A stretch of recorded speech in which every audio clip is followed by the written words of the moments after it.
Very grateful to have you with us for your lunchtime today. You're welcome to have your cameras on if you like. Otherwise, you can leave them off. That's fine. As we go through the chat, these are very brief, sort of 20-minute talks with some time for questions and answers at the end. Certainly, if you have thoughts that come to mind as the talk goes on and you want to type something into the chat, feel free. I have a couple of colleagues on the call with me that can help answer along the way. Otherwise, we can look at the chat at the end of the talk, or even just open up for a little conversation if anybody's interested. So with that, I'll go ahead and share my screen and we will get started.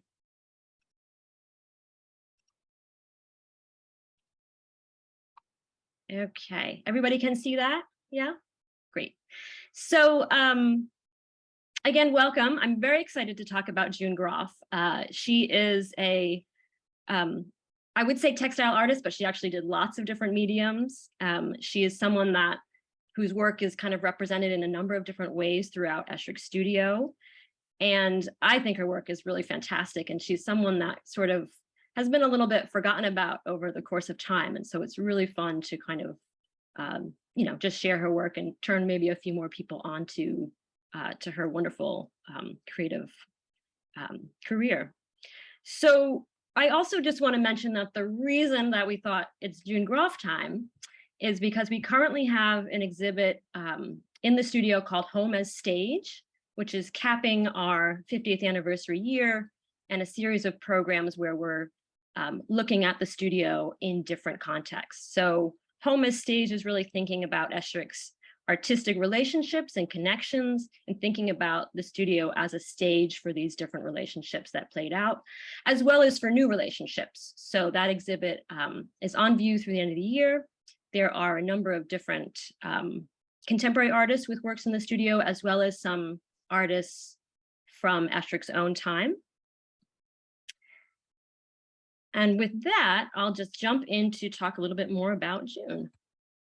So June Groff, born in Ohio, notably proud of her Pennsylvania Dutch heritage, came into working with visual arts a little bit late in the game compared to many people. So she initially studied music and dramatics and traveled as an accompanist and a singer in a sort of trio of entertainers for a number of years. She was traveling around the West, and it was in the mid-20s that she first made this transition to visual arts. In fact, there's a great quote. She says, "It was an Oregon mountainside with fuzzy dark spruces poking their heads up through blankets of snow that made me want to paint. Studying art became my dream from then on, but it was several years before I could afford the art studies."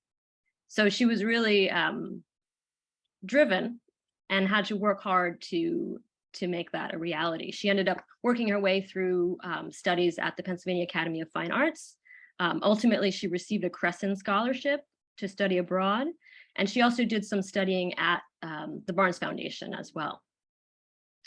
So she comes to it in this sort of meandering path, but once she starts getting involved in textile design, her career just skyrockets. She was really sought after in the 1940s and 50s.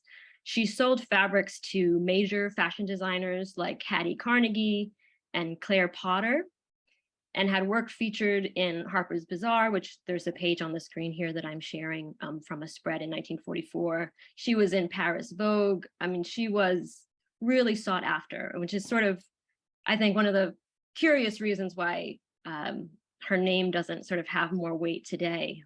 Although I suppose part of that is when you think about a beautiful dress, you think about the big name of the designer and not the person who maybe designed the colors and the textile or the fabric itself.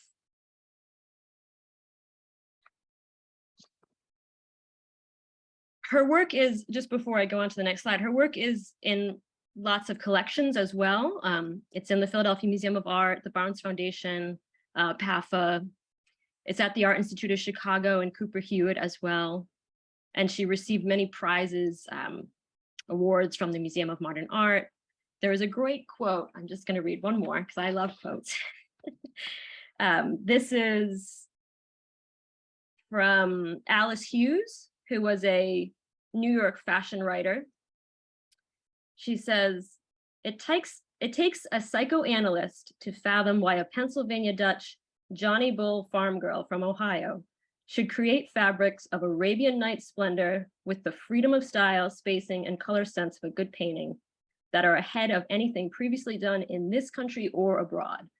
So, I mean, what a rave review for this woman. So here I'm showing just a few varieties of her work. As I said, it's really her textiles that take off as far as her career goes, but she did work in many different mediums, which I think is one of several interesting comparisons to Eschric's own career.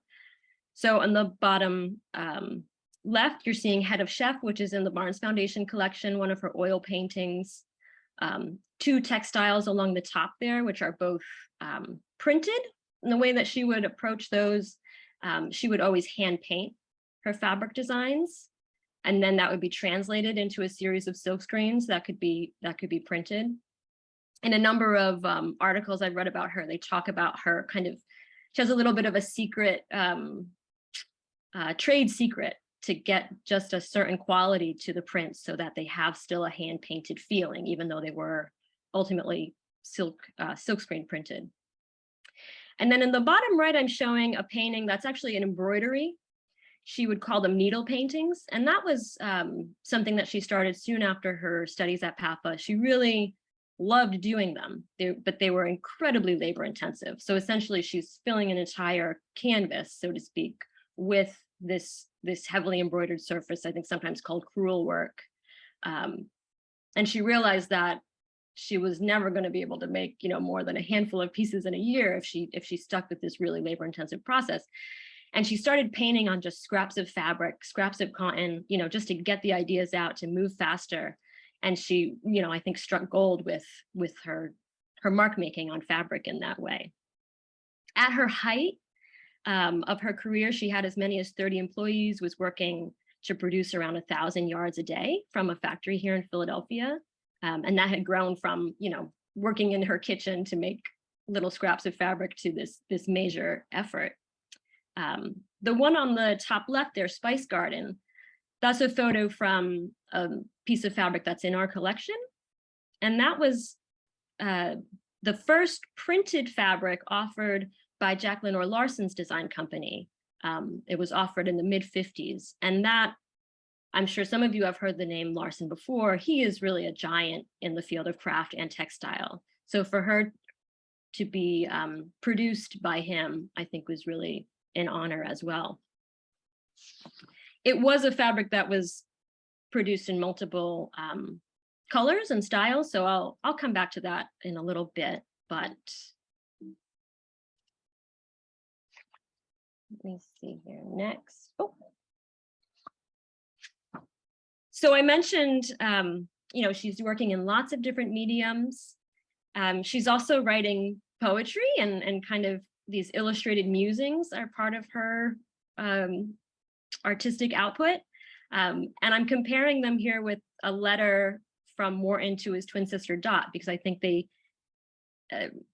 these letters, maybe more than anything, kind of show their playfulness and how there was a similar sensibility between these two friends and these two artists. On the far left, there's actually it's a sort of note to Wharton for his birthday. This isn't in our collection, but she's giving him, I can't tell for sure if it's a birthday cake or maybe a birthday wedge of cheese, a wheel of cheese, but she says, when you turn 100, I'll join the celebration. And this is 1968. So she was really egging him on to go all the way. The center one is her musing about hanging around on Easter Sunday with her cat. And then the third one is this adorable little poem she writes. What in the world is fur? It is magical stuff, and it covers from tail to purr my magical little puff. And she makes her signature there into a cat. It sort of captures both the illustration of a cat, the date, and that June Groff, those 3 legs of the cat are actually part of her usual signature. So just really charming, really that sense that she's putting her creative output into everything she's touching. And of course, that's what so many of us love about Esherick. So on the right in his letter, this is, I don't know if you could say it's quite a poem, I suppose. Rabbit's feet or horseshoes, cloverleaf or gumshoes, cats and kittens, maybe mittens, luck comes, luck goes. And he's wishing his twin sister a happy birthday with that. So I'm just setting up that I think they must have had a great friendship and a lot to laugh about and enjoy together. We do see June Groff throughout the studio. Not everything is on display all the time. On the right, though, are 2 pillows that any guest on tour is likely spotted on the sofa up in the bedroom. You've got this nice kind of loose silkscreen fabric on the right, which has these trees sort of creating a landscape across the pillow frame there.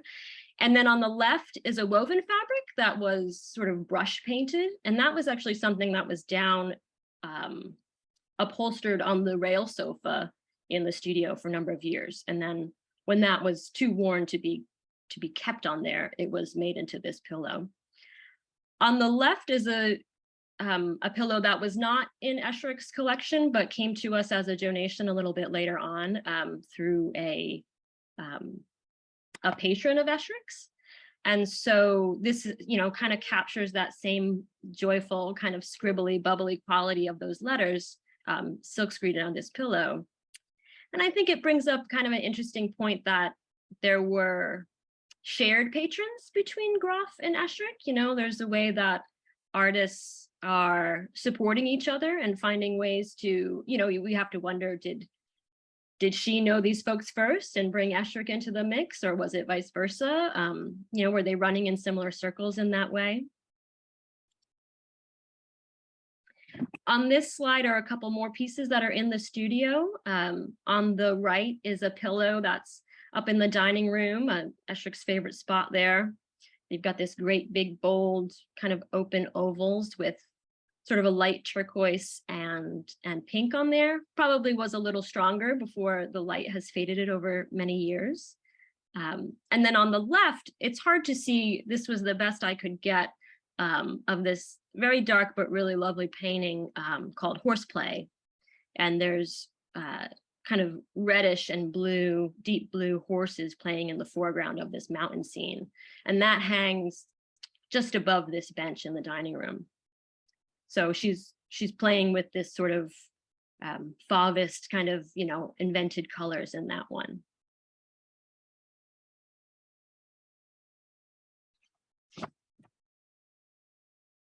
We see June Groff represented in our archives as well. This is a letter that she writes to Wharton on her stationery, which I think is fantastic.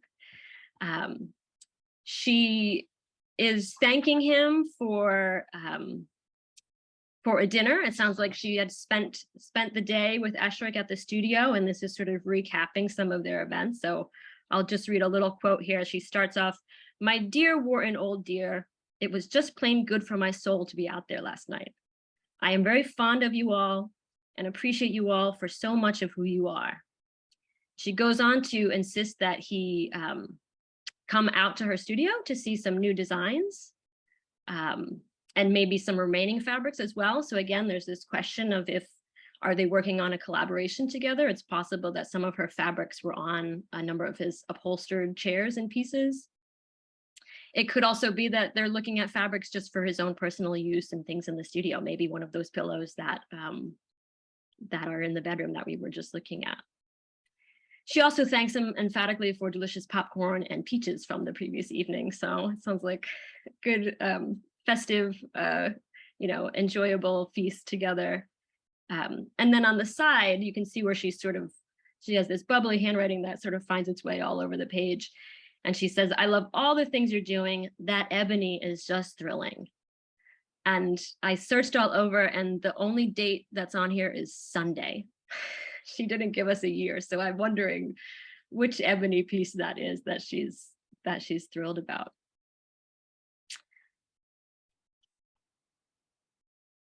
just jumping off of this idea that they are supporting each other, and there's this friendship going back where they're finding different ways to connect each other's work.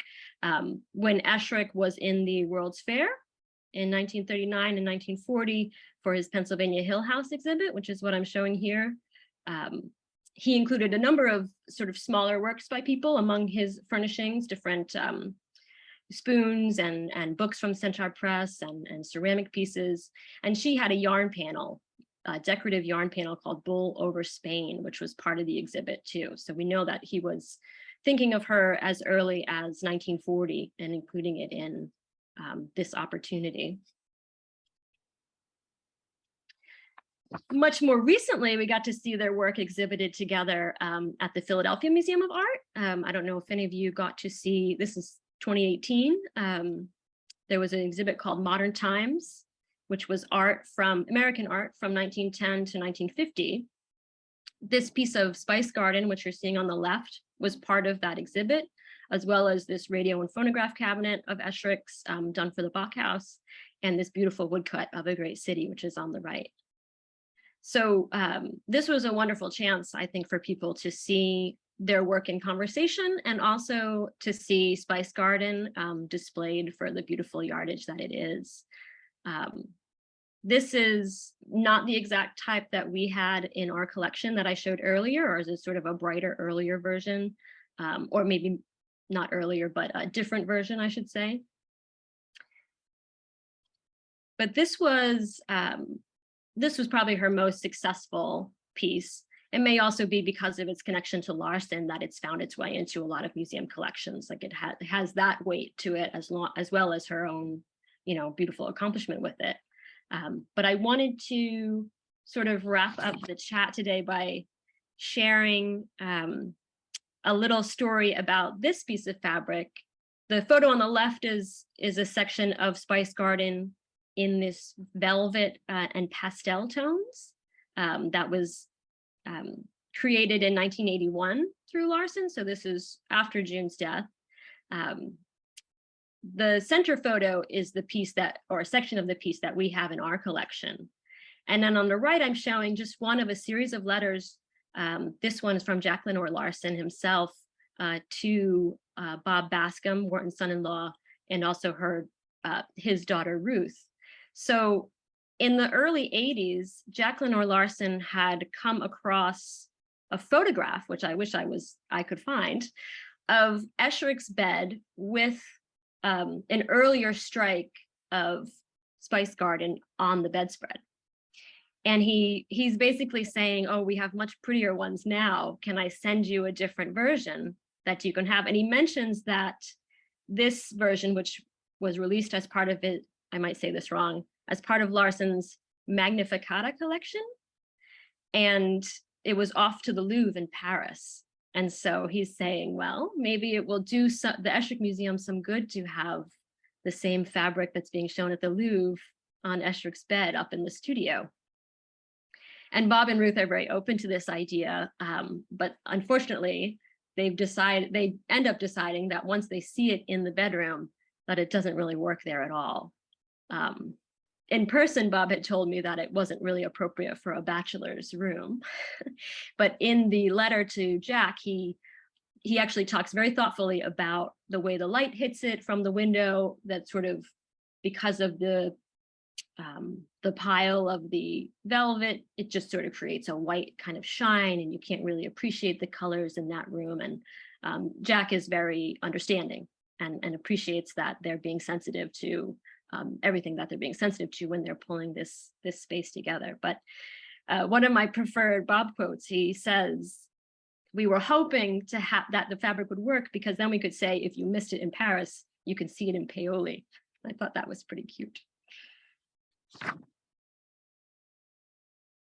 So I will just end by mentioning that since I'm talking about different bedspreads in the studio and the way that these different networks come together and the way that these these different textiles can bring forward different relationships when we go through the studio, and we think about that as, not a static space, but something that's continually being investigated and evolving.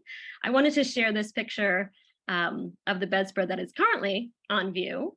This is by a contemporary artist, Emily Carris Duncan, Into Me See. And for this piece, she was very inspired by the networks in Esherick's story, particularly Ed Ray, his wood supplier, and how so much of a collaborator that Ed Ray was. And so she had taken a number of different kinds of wood from the studio property and used them to dye that center area of raw silk.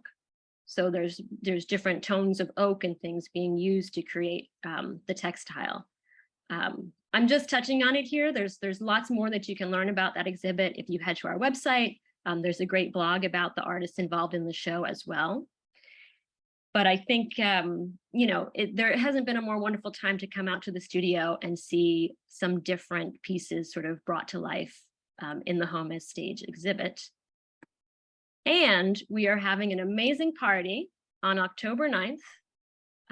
It's a chance to celebrate Esherick's 50th, or the Wharton Esherick Museum's 50th anniversary with us. It's a chance to see artworks by these other contemporary artists. There's Colin Pisano, Kay Healy, Stacey Lee Weber, as well as a number of pieces from Esherick's own time and artists that he interacted with are on display, loans from the Fabric Workshop Museum. So there will be an open house with the artists. You can meet them, you can talk to them. There's a catered dinner. The tickets for that, I think, have to be purchased by tomorrow night. So definitely go to the website, check out the event, and we'll hope to see you there. And with that, I think I'm just over my time, so I will stop sharing my screen. And if people have questions about June Groff or anything else, we can dive into those for a few minutes.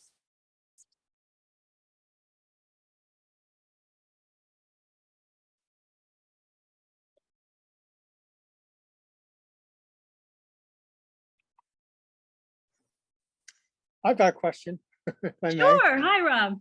Hello. I understood from Bob Bascom, I think that Jack Larson and Esherick crossed paths initially at a show where they were both featured. I'm not sure about that, but I'm curious, how did June Groff and Esherick initially cross paths? Do we know? So I'm not sure if we know exactly, but one possibility is Bess Hurwitz, who she collected a number of, she was the purchaser of the five-sided table and chairs that were at the Wharton Esherick Museum, at the World's Fair in 1940. So whether she was already, she and June Groff were definitely friends, and there's letters between the two of them. So there's a chance that perhaps they met by that connection. Right around 1940, but I'm not sure that we know for sure. And certainly I know there are some other Esherick folks on the call, so if there's knowledge out there that I don't know, feel free to chime in. Yeah. It seems that one of the common denominators was Esherick's clients. They all seemed to be pretty much supportive of the arts. So they were kind of the crossroads, I think, in a lot of these situations. Yeah, and it's interesting, I think, to see the patrons that were collectors of multiple artists that we see in the studio. You can really start to feel those networks kind of build, and that they were really, there's friendships and community kind of recurring in all of those spaces. Yeah. June Groff is someone that it can be challenging to try to dig up information on her, but I'm hopeful that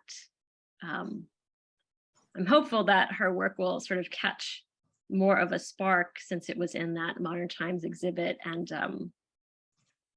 there's a lot of sort of fascinating stuff about her that I didn't throw in here. She had, I think, was quite the cat lady and had, a dozen cats and 90 pigeons. And, I think she could really captivate people's imagination if we could get more info about her. Yeah. Any other questions or things you're wondering about? Thank you for bringing the sofa pillows alive. I won't ignore them so much anymore. Good. And there's actually, I didn't include the photos, but there are other new sofa pillows on display as part of this home as stage exhibit Good. on loan from the Fabric Workshop and Museum. So it really is like, there's never been a better time to come and see some new things and you know, have a new vision of the studio than this fall.